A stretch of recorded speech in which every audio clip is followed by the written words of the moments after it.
Hello दोस्तों, स्वागत करता हूं आप सभी का आपके अपने परिवार दीक्षित एजुकेशन अड्डा पर। दोस्तों एक बार फिर हाजिर हो चुका हूं लेकर आप सभी के लिए एकदम लल्लन टॉप क्लास है। 11 मई की एसएससी एमटीएस की सभी शिफ्टों में आपसे क्या क्या सवाल पूछे गए और आने वाली शिफ्ट में आपको क्या पढ़कर जाना है उसका एक सटीक विश्लेषण करेंगे इस क्लास के अंदर। आज की दूसरी और तीसरी शिफ्ट काफ़ी हद तक अच्छी शिफ्ट रही है।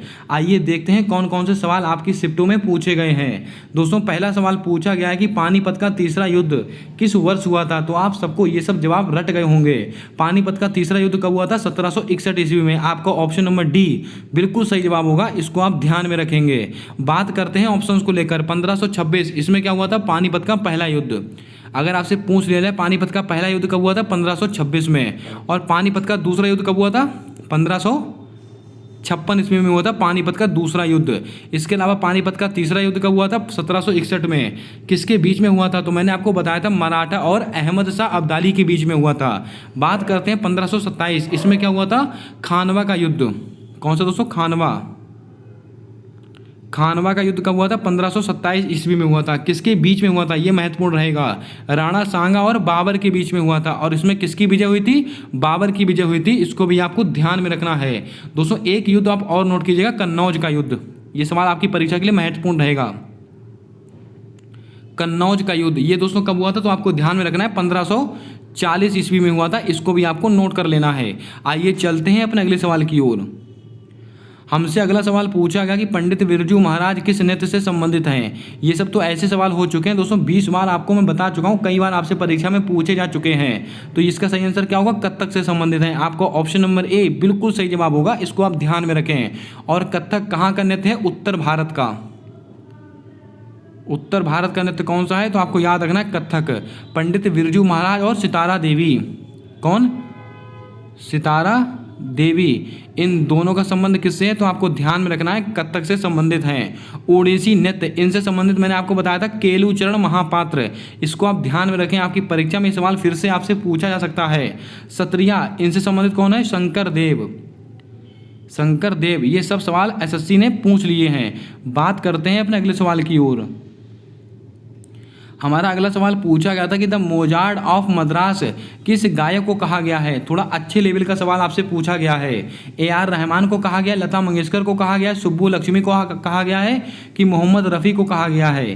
तो आपको ध्यान में रखना है द मोजार्ट ऑफ मद्रास ये किस गायक को कहा गया है?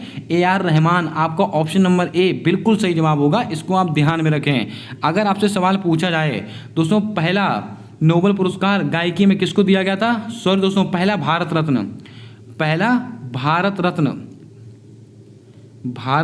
रत्न गायकी के क्षेत्र में किसको मिला था? तो आपको ध्यान में रखना सुब्बू लक्ष्मी इनको मिला था। और दोस्तों लता मंगेशकर जी को भारत रत्न कब मिला है? 2001 में मिला है। इतनी बातें आपको ध्यान में रखनी है। आइए चलते हैं अपने अगले सवाल की ओर। हमसे अगला सवाल पूछा गया कि The Race of My Life का संबंध किससे है। ये सवाल आपसे 2 बार पूछा जा चुका है अब तक, तो आप सबको पता है The Race of My Life ये किसकी है? ये मिल्खा सिंह की ऑटोबायोग्राफी है। आपका ऑप्शन नंबर सी बिल्कुल सही जवाब होगा, इसको आप ध्यान में रखें। सचिन तेंदुलकर इनकी दोस्तों एक है ऑटोबायोग्राफी प्लेइंग इट माई वे, इसको भी आप ध्यान में रखें। प्लेइंग इट माई वे ये किसकी ऑटोबायोग्राफी है? तो आपको ध्यान में रखना है सचिन तेंदुलकर की। सुरेश रैना की दोस्तों ऑटोबायोग्राफी कौन सी है? इसका जवाब आपको कमेंट करके देना है। बहुत ही फेमस सवाल है, आपको याद होगा। आइए चलते हैं अपने अगले सवाल की ओर। हमारा अगला सवाल पूछा गया कि 17वीं शताब्दी में कथकली किस राज्य में प्रारंभ हुआ था। अच्छे लेवल का सवाल आपकी परीक्षा में पूछा गया है दोस्तों। ऑप्शन में वहाँ पर कथकली कहाँ का है? केरल का, लेकिन ऑप्शन में केरल नहीं देके रखा था। तो आपका सही आंसर क्या होगा? कर्नाटक। आपका ऑप्शन नंबर बी बिल्कुल सही जवाब होगा, इसको आप ध्यान में रखें। इस सवाल को आप एक बार खुद से रीचेक कर लेंगे। 17वीं शताब्दी में कथकली किस राज्य से संबंधित हुआ है? कहाँ से प्रारंभ हुआ है? कर्नाटक से। आइए चलते हैं अपने अगले सवाल की ओर। दोस्तों हमसे अगला सवाल पूछा गया कि प्रथम हैंडबॉल टूर्नामेंट जर्मनी कब हुआ? 1916 में हुआ है, 1917 में हुआ है, 1918 में हुआ है, 1915 में हुआ है। तो आपको ध्यान में रखना है प्रथम हैंडबॉल टूर्नामेंट जर्मनी में कब हुआ था? वर्ष 1917 में। आपका ऑप्शन नंबर बी बिल्कुल सही जवाब होगा, इसको आप ध्यान में रखें। ये सवाल दोस्तों हम कठिन की श्रेणी में रखने वाले हैं। आइए चलते हैं अपने अगले सवाल की ओर। हमसे अगला सवाल पूछा गया कि बाघ की गुफाएं कहाँ पाई जाती हैं। इस सवाल को मैंने आज से कुछ दिन पहले इसको नोट कराया था, आपकी परीक्षा में हूबहू पूछा गया है। दोस्तों बाघ की गुफाएं ये कहाँ पर पाई जाती हैं? मध्य प्रदेश। आपका ऑप्शन नंबर बी बिल्कुल सही जवाब होगा, इसको आप ध्यान में रखें। टाइगर स्टेट के नाम से किसको जानते हैं? मध्य प्रदेश को जानते हैं। कमेंट करके बताइएगा कि अभी हाल ही में एक जनगणना के अनुसार दोस्तों एक गणना हुई थी, उसके अनुसार भारत में कुल कितने टाइगर हैं। इसका जवाब आपको कमेंट करके देना है, बिल्कुल नया आंकड़ा आपको बताना है 2023 वाला। बात करते हैं गुजरात। तो गुजरात से दोस्तों आपको क्या याद रखना, गिर राष्ट्रीय उद्यान कहाँ पर स्थित है, गिर नेशनल पार्क कहाँ पर स्थित है, तो आपको ध्यान में रखना है ये गुजरात में स्थित है। आइए चलते हैं अपने अगले सवाल की ओर। दोस्तों हमसे अगला सवाल पूछा गया कि सत्यशोधक समाज की स्थापना किस वर्ष की गई थी। मैंने आपसे कहा था दोस्तों आपकी परीक्षा में एक समाज जरूर पूछा जा रहा है डेली की शिफ्ट में। दोस्तों सत्यशोधक समाज, इसकी स्थापना किसके द्वारा की गई थी? महात्मा ज्योतिबा फुले। लेकिन आपसे इसका वर्ष पूछा गया था, तो आपको ध्यान में रखना है वर्ष 1873 ईस्वी में। आपका ऑप्शन नंबर बी बिल्कुल सही जवाब होगा, इसको आप ध्यान में रखें। बात करते हैं 1867, इसमें किसकी स्थापना हुई थी? प्रार्थना समाज। किसने की थी? आत्माराम पांडुरंग ने की थी। 1875, इसमें किसकी स्थापना हुई थी? आर्य समाज। किसने की थी? स्वामी दयानंद सरस्वती जी ने की थी।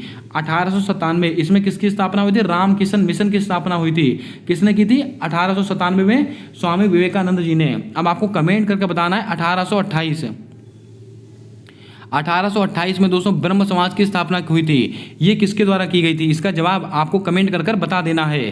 दोस्तों जल्दी से क्लास को लाइक कर दें, चैनल पर पहली बार आए हो तो चैनल को सब्सक्राइब करके बेल वाला आइकन ध्यान से दबा लें, ताकि आने वाली सारी वीडियोस के अपडेट आप तक आसानी से पहुंचते रहें।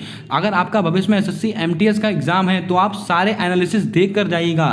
आपको 8 से 10 सवाल रिपीटेड पूछे जा रहे हैं, आपको जरूर से जरूर 8 से 10 सवाल देखने को मिलेंगे। आइए चलते हैं अपने अगले सवाल की ओर।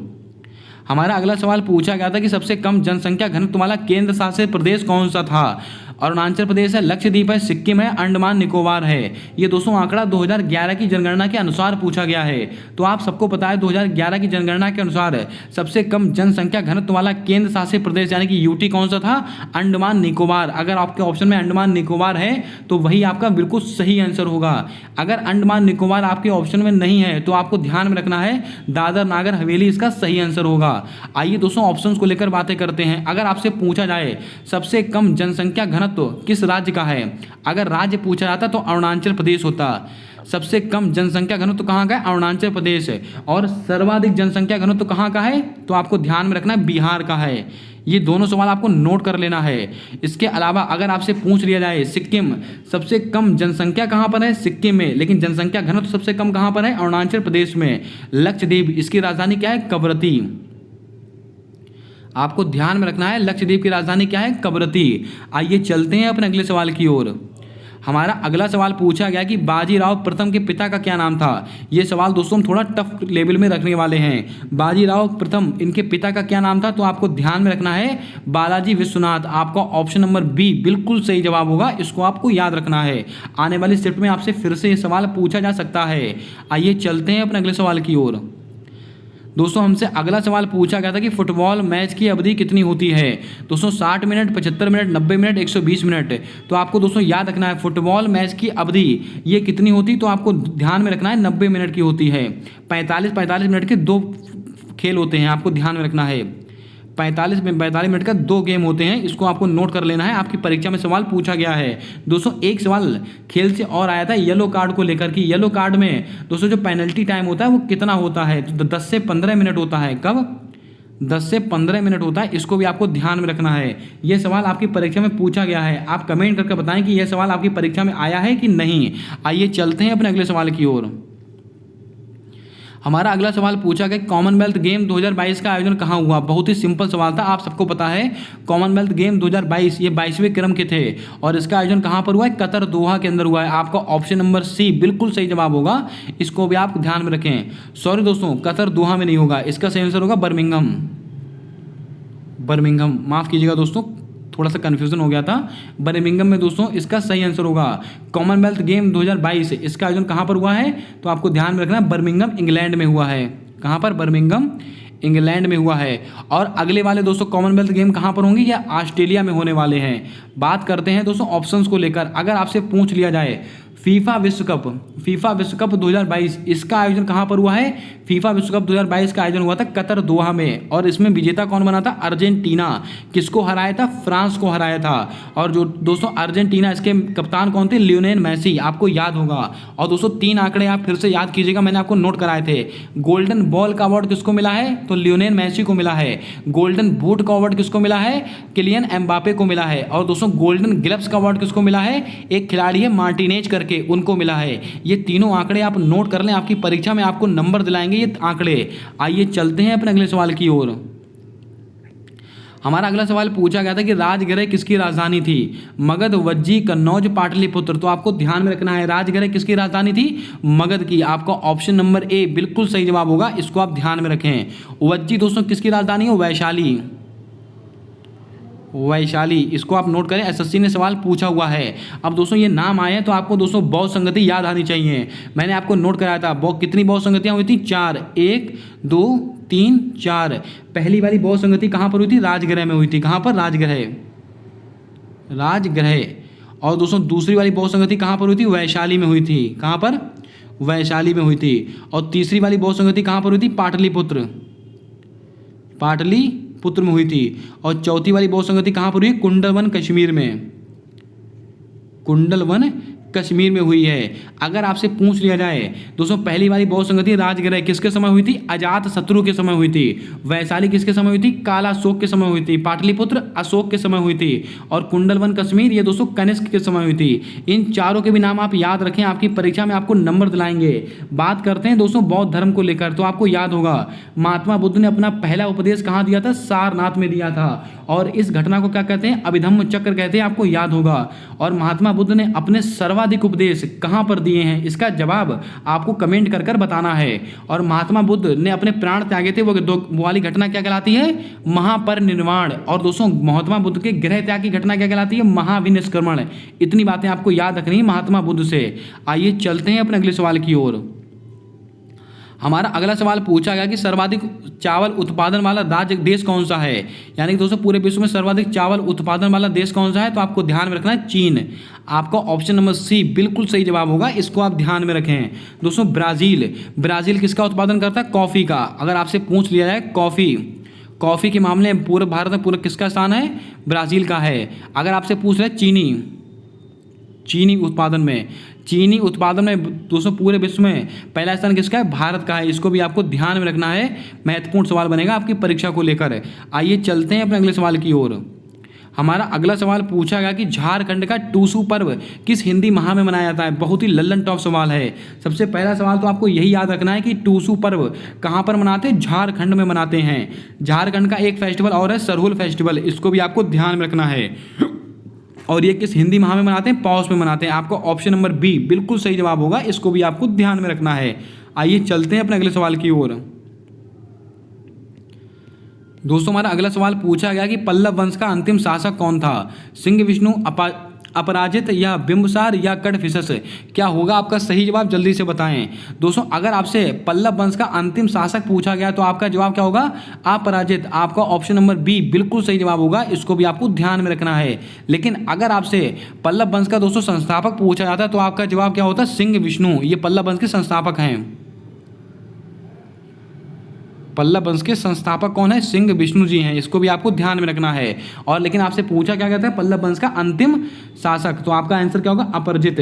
बिंबिसार ये दोस्तों किसके हैं? तो मैंने आपको सुबह ही बताया था, हर्यक वंश का अंतिम शासक, हर्यक वंश का संस्थापक कौन था? बिंबिसार। कड़फिसस ये दोस्तों किसके हैं? कुषाण वंश। ये सब आप नोट कीजिएगा, आपकी परीक्षा में नंबर आपको दिलाएंगे। कुषाण वंश के संस्थापक कौन है? कड़फिसस। आइए चलते हैं अपने अगले प्रश्न की ओर। दोस्तों हमसे अगला सवाल पूछा गया कि जून 2022 में नीति आयोग के कार्यकारी अधिकारी कौन बने? यानी कि दोस्तों सीईओ पूछे गए नीति आयोग के। तो आपको ध्यान में रखना है जून 2022 तक नीति आयोग के कार्यकारी अधिकारी कौन थे? तो आपको ध्यान में रखना है परमेश्वर अय्यर जी थे। आपका ऑप्शन नंबर बी बिल्कुल सही जवाब होगा। लेकिन अगर आपसे पूछ लिया जाए वर्तमान में कौन है? वीवीआर सुब्रमण्यम, ये दोस्तों वर्तमान में है। लेकिन आपसे सवाल पूछा गया था कि जून 2022 तक नीति आयोग के सीईओ कौन थे? तो आपको ध्यान में रखना परमेश्वर अय्यर जी थे। सुमन के वेरी ये कौन है? नीति आयोग के उपाध्यक्ष। अब आपको कमेंट कर कर बता देना है कि नीति आयोग के पहले उपाध्यक्ष कौन थे, नीति आयोग के पहले उपाध्यक्ष कौन थे। इसका जवाब आपको कमेंट कर कर बताना है। आपको याद होगा नीति आयोग की स्थापना कब हुई थी, 1 जनवरी 2015 को नीति आयोग की स्थापना हुई थी। और इसके दोस्तों अध्यक्ष कौन होते हैं, स्वयं इसके प्रधानमंत्री जी अध्यक्ष होते हैं। बात करते हैं मल्लिकार्जुन खड़गे, ये कौन है, कांग्रेस के वर्तमान में अध्यक्ष। इसको भी आप ध्यान में रखें, आपकी परीक्षा में किसी न किसी शिफ्ट में आपको सवाल देखने को मिलेगा। आइए चलते हैं अपने अगले सवाल की ओर। हमारा अगला सवाल पूछा गया कि दिल्ली सल्तनत की पहली मुस्लिम शासिका कौन थी, तो मैंने कई बार आपको नोट कराया है। तो इसका सही आंसर क्या होगा, रजिया सुल्तान। आपका ऑप्शन नंबर ए बिल्कुल सही जवाब होगा। और इन्होंने कब से कब तक शासन किया था, तो आपको ध्यान में 1936 से 1940। इसको भी आपको ध्यान में रखना है। अगर आपसे पूछ लिया जाए रजिया सुल्तान को गद्दी पर कब बैठाया गया, 1936 से। अगर आपसे सवाल बने रजिया सुल्तान को गद्दी से कब हटाया गया, 1940 से। रजिया सुल्तान की मृत्यु कब हुई थी, 1940 से। ये 3 सवाल आपसे परीक्षा वाला पूछ रहा है, इसको भी आपको ध्यान में रखना है। आइए चलते हैं अपने अगले सवाल की ओर। हमारा अगला सवाल पूछा गया कि इंडिया का सबसे पुराना ज्वाइंट स्टॉक बैंक कौन सा है, बम्बई बैंक है, इलाहाबाद है, मद्रास है या इंपीरियल बैंक है। तो आपको ध्यान में रखना है इंडिया का सबसे पुराना ज्वाइंट स्टॉक बैंक ये दोस्तों कौन है, मुंबई। आपका ऑप्शन नंबर ए बिल्कुल सही जवाब होगा। इसको भी आपको ध्यान में रखना है। इलाहाबाद दोस्तों दूसरा है, इसको भी आपको थोड़ा याद रखना है। इस सवाल को भी आप अपने आप से एक बार रीचेक कर लेंगे। जो सवाल दोस्तों मैं रीचेक करने को कहता हूं उसको आप एक बार खुद से उसका आंसर सर्च करके उसके बाद उस आंसर को आप ऑथेंटिक मानेंगे। आइए चलते हैं अपने अगले सवाल की ओर। हमारा अगला सवाल पूछा गया था कि चंद्रगुप्त प्रथम किस वंश से संबंधित था, मौर्य वंश, गुप्त वंश, लोधी वंश, सैयद वंश। तो दोस्तों आपको पता है चंद्रगुप्त प्रथम किस वंश से संबंधित था, गुप्त वंश। आपका ऑप्शन नंबर आपका ऑप्शन नंबर बी बिल्कुल सही जवाब होगा। इसको भी आपको ध्यान में रखना है। बात करते हैं दोस्तों लोधी वंश। लोधी वंश के संस्थापक कौन थे, जल्दी से आपको कमेंट कर कर बताना है। लोधी वंश के संस्थापक सैयद वंश, इसके संस्थापक कौन है, खिर्ज खां। मैंने आपको बताया था खिर्ज खां, ये दोस्तों सैयद वंश के संस्थापक हैं। दोस्तों लोधी वंश के कौन है, बहलोल लोधी। बहलोल ने इब्राहिम लोधी। इसको भी आप एक बार आपसे रीचेक कर लेंगे ये आंसर हो। आइए चलते हैं अपने अगले सवाल की ओर। हमसे दोस्तों अगला सवाल पूछा गया है कि गोवा में थैंक्स गिविंग त्योहार का दूसरा नाम क्या है। सवाल बहुत ही दोस्तों लल्लन टॉप पूछा गया है। सुकोट है, तुकोट है, मीकोट है, चीकोट है। ये ऑप्शन दोस्तों मैंने खुद सेट किए हैं, आपको देखकर हंसी आ रही होगी। गोवा में थैंक्स गिविंग त्योहार इसका दूसरा नाम क्या है, तो आपको ध्यान में रखना है सुकोट। आपका ऑप्शन नंबर ए बिल्कुल सही जवाब होगा। इसको आप ध्यान में रखें। अगर आपके ऑप्शन में दोस्तों ये नहीं देके रखे थे तो देके रखा होगा सिग्मो, तो ये आपका सही आंसर हो जाता है। सिग्मो फेस्टिवल कहाँ का है, गोवा का है। इसको भी आपको ध्यान में रखना है। अगर आपसे पूछ ले जाए साओ जो आओ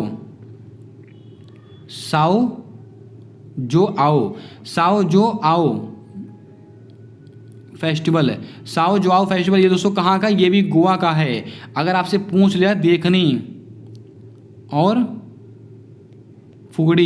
फुगड़ी और देखनी नृत्य, इनका संबंध कहाँ से, ये भी गोवा से है।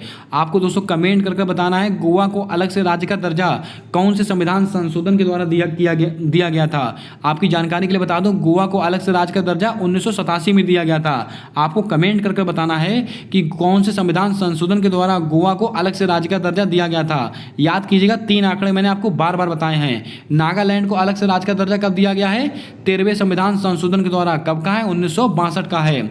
और सिक्किम को अलग से राज्य का दर्जा कब दिया गया है, 36वें संविधान संशोधन के द्वारा। कब का है, 1975। गोवा वाला आपको बताना है। आइए चलते हैं अपने अगले सवाल की ओर। हमारा अगला सवाल पूछा गया था कि चंद्रयान 3 को कब अनुमानित रूप से लॉन्च होगा, मतलब चंद्रयान 3 कब अनुमानित रूप से लॉन्च किया जाएगा। सरकार ने इसका अनुमान कब तक लगाया है इसको लॉन्च करने का। ये सवाल दोस्तों करंट अफेयर का पूछा गया था। तो आपको दोस्तों इसका आंसर याद रखना है 2023 तक। आपका ऑप्शन नंबर ए बिल्कुल सही जवाब होगा। जून 2023 तक चंद्रयान 3 को लॉन्च करने की बात कही गई है। आइए चलते हैं अपने अगले सवाल की ओर। दोस्तों हमारा अगला सवाल पूछा गया था कि मौलिक अधिकार का उल्लेख कौन से भाग में है। याद कीजिएगा दोस्तों कल परसों इतने दिनों से मैं आपको बार बार इस सवाल को नोट करा रहा था। आज आपकी परीक्षा में हूबहू पूछा गया है। मौलिक अधिकार का उल्लेख कौन से भाग में, तो मैंने आपको बताया था मौलिक अधिकार कौन से भाग में, भाग 3। आपको ऑप्शन नंबर ए बिल्कुल सही जवाब होगा। भाग 4 में क्या है, राज्य के नीति निर्देशक तत्व यानी कि डीपीएसपी किसके अंदर है, तो आपको याद रखना भाग 4 मौलिक कर्तव्य, ये दोस्तों किसके अंदर है? भाग 4A।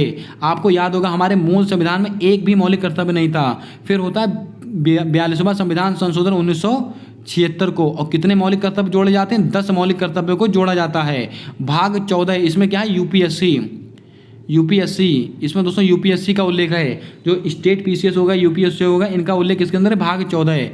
और आर्टिकल 315 में है यूपीएससी, इसको भी आपको ध्यान में रखना है। अब आपको कमेंट कर बताना है कि सिविल सेवा का जनक किसको कहते हैं। इसका जवाब आपको कमेंट कर बताना है। मैंने आपसे सवाल पूछा था कि गोवा को अलग से राज्य का दर्जा कौन से संविधान संशोधन के द्वारा दिया गया है, तो आपको यहाँ पर इसको नोट कर लेना है, 56वें संविधान संशोधन के द्वारा। इसको भी आपको ध्यान में रखना है। आइए चलते हैं अपने अगले प्रश्न की ओर। हमारा अगला सवाल पूछा गया था कि कौन सा महाद्वीप विज्ञान को समर्पित है। बहुत ही अजीब व गरीब सवाल पूछा गया है, तो इसका सही आंसर क्या होगा?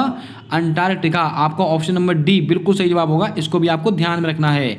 अगर आपसे पूछ लिया जाए दोस्तों अटलांटिक महासागर और भूमध्य सागर के बीच में कौन सी जलसंधि पाई जाती है, तो आपको याद रखना है जिब्राल्टर की जलसंधि। ये भी सवाल आपको ध्यान में रखना है। जिब्राल्टर की जलसंधि किसके बीच में पाई जाती है? अटलांटिक और भूमध्य सागर के बीच में। और स्वेज नहर कहाँ पाई जाएगी? तो आपको याद होगा भूमध्य सागर और लाल सागर के बीच में कौन सी नहर पाई जाती है? स्वेज नहर पाई जाती है। मैंने आपको कई बार नोट कराया है। आइए चलते हैं अपने अगले सवाल की ओर। हमारा अगला सवाल पूछा गया था कि विधवा पुनर्विवाह सभा की स्थापना कब हुई? 1850, 1867, 1873, 1875। दोस्तों विधवा पुनर्विवाह इस सभा की स्थापना आपसे पूछी गई थी, तो आपको ध्यान में रखना है वर्ष 1850 इसका सही आंसर होगा। आपको ऑप्शन नंबर ए बिल्कुल सही जवाब होगा। इसको आप ध्यान में रखें। आइए चलते हैं अपने अगले सवाल की ओर। दोस्तों हमसे अगला सवाल, यहाँ तक दोस्तों आपसे पहली, दूसरी और तीसरी शिफ्ट में यहाँ तक सवाल पूछे गए थे, यानी कि दोस्तों इसके कुल हमको 25 से 26 सवाल प्राप्त हो पाए हैं। अब दोस्तों यहाँ से आपको पता होगा कि सुबह वाली शिफ्ट में मैंने एनालिसिस करा दिया था, इसको आप एक बार फिर से सरसरी निगाहों से हम इसको देखने वाले हैं रोज की तरह। दोस्तों सत्येंद्र नाथ बोस, इनका संबंध किस क्षेत्र से है? तो आपको पता है ये वैज्ञानिक हैं। आपको ऑप्शन नंबर डी बिल्कुल सही जवाब होगा। आइए चलते हैं अपने अगले सवाल की ओर। हमसे अगला सवाल पूछा गया था कि इन हेरिटेज ऑफ लॉस किसकी पुस्तक है? तो आपको मैंने बताया था किरण देसाई की पुस्तक है। आपका ऑप्शन नंबर बी बिल्कुल सही जवाब होगा। आइए बढ़ते हैं अपने अगले सवाल की ओर। हमसे अगला सवाल पूछा गया था कल्याणी अम्मा का संबंध किस शास्त्रीय नृत्य से है? तो मैंने डिस्कस किया था, ये दोस्तों कथकली से संबंधित हैं। सॉरी दोस्तों, मोहिनी अट्टम से संबंधित हैं। आपका ऑप्शन नंबर बी बिल्कुल सही जवाब होगा। इसको भी आपको ध्यान में रखना है। आइए चलते हैं अपने अगले सवाल की ओर। कटीले वन और झाड़ियाँ किस क्षेत्र में पाई जाती हैं? तो हमने सुबह डिस्कस किया था उत्तर पश्चिम क्षेत्र में पाई जाती हैं। आपको ऑप्शन नंबर ए बिल्कुल राइट जवाब होगा। चलिए बढ़ते हैं अपने अगले सवाल की ओर। इसको आप फटाफट देख लीजिएगा दोस्तों। गोल्डन फाइबर किसे कहा जाता है? तो आपको याद होगा जूट को गोल्डन फाइबर कहते हैं। आपका ऑप्शन नंबर सी बिल्कुल सही जवाब होगा। इसको भी आपको ध्यान में रखना है। चलिए बात करते हैं अपने अगले सवाल की ओर।